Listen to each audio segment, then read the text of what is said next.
కలిపే ఈ బోనస్ కూడా సన్నవాళ్లకు ఇవ్వటం జరుగుతుంది.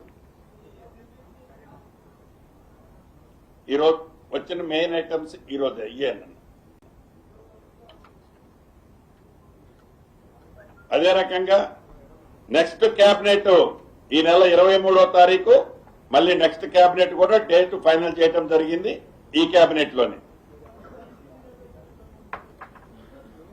ఏదైతే ఈరోజు సుప్రీంకోర్టులో బీసీ 42% చిత్తశుద్దితో ఈ ప్రభుత్వం ప్రకటించి జీవోలు ఇచ్చి షెడ్యూల్ వచ్చిన తర్వాత ఆనరబుల్ హైకోర్టు ఇచ్చిన దాన్ని దృష్టిలో పెట్టుకుని ప్రభుత్వమే సుప్రీంకోర్టుకి ఎస్ఎల్పి వేయటం జరిగింది.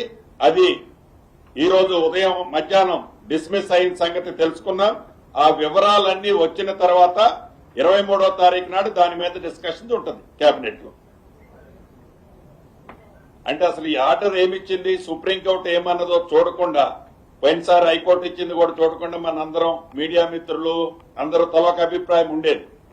అలా కాకుండా కోర్టు డిస్మిస్ చేసినా ఇచ్చేటప్పుడు ఏం కామెంట్ చేసిందో ప్రాపర్ గా చూసిన తర్వాత రాష్ట్ర ప్రభుత్వం గాని లీగల్ గా గాని ఇతరత్ర చర్చించి మిగతా సంఘాలతో కూడా చర్చించి రాష్ట్ర ప్రభుత్వం తగు నిర్ణయం తీసుకుంటుంది.